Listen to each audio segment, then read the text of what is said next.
about it. When mobile phones first started, I was an early adopter. I got an old analogue phone virtually when they first came in. Probably paid through the nose for it as well. But you made phone calls. I think about the most sophisticated thing you had on it was an alarm, maybe a clock function. Or a calculator?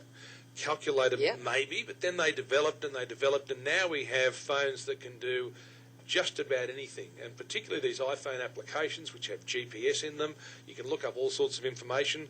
On my phone, for instance, on my iPhone, I've got the white pages there. I can look up directions on maps. I've got a little app that allows me to listen to radio stations from all over the world, all sorts of things. And it's also a business opportunity. If you can come up with an idea and you can then get your idea onto the phone, you can make a fortune. Because your business idea is very easy. You develop it and you sell it as one of these iPhone applications. You sell them for just a few dollars, and if it takes off and takes off around the world, you can make a fortune, literally. People have done this with games. They come up with little games and they sell them as apps.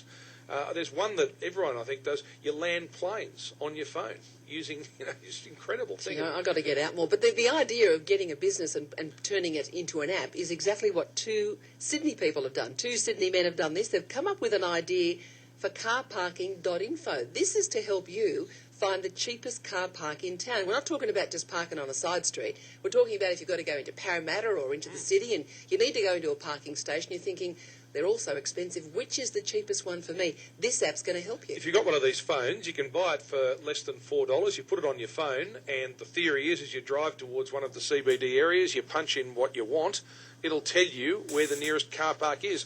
One of the people that have developed this and hopes to become a rich man, Gerard McLennan, he's invented this new iPhone application. Gerard, good morning to you. Hi, good morning, guys. How you going? Very well, thank you. I want to know when this light bulb went off in your head, Gerard. Probably about 2 years ago.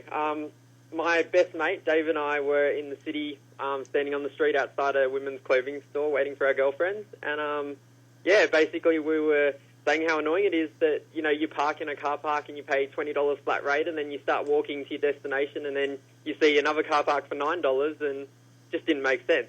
So, we put our minds together and worked out that we could probably use the web and now the iPhone to solve that problem. So this CarParking.info, you get it.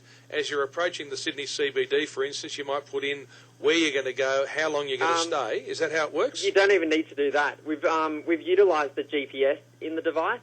So if you're in the car, obviously if it's safe, or you use your passenger to launch the app, and the app will automatically pick up your location and it'll show you the car parks around you.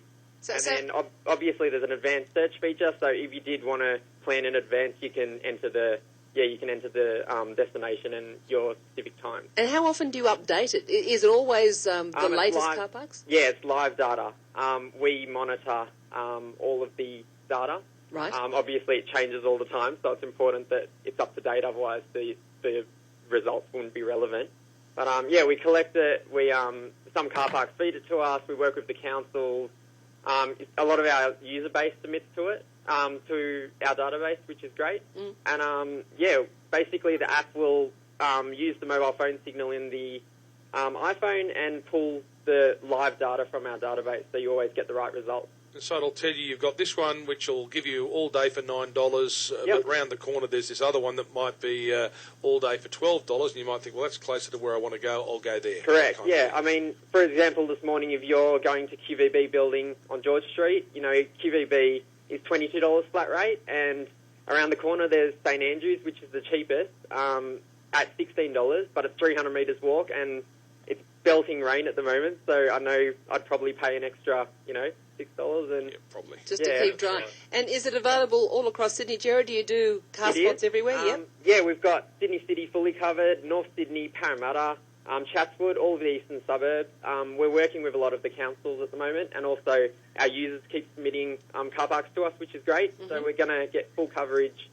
of Sydney, and we're also rolling out across Australia, New Zealand and Singapore. Okay, so when you're millionaires, give us a call back, okay? Will do. you know what'll really add to it, though? What'll really, really make it a winner? If you can also identify where there are those little rarest hen's teeth free parks where there are no parking restrictions. It does have that. There's a couple of car parks that have free parking for like the just parking on the street. You know those car parks where you look up and you see it says Saturday till 12:30 and you look at the time, it's 12:35, and you go, oh, Yeah. geez. And you pull in, you think, wow, how good Yeah, is that? we'll work on that one. Yeah, I think all right, that's good a on little you. bit more complicated. Well Thanks, done. Gerard. Good luck with that. Thanks Great, for thank you. explaining it all to us. Bye-bye. No worries. Got any parking tips? Let us know. 13 13 32. You can text us 19 954 954 as well. 5.5 to 7. The best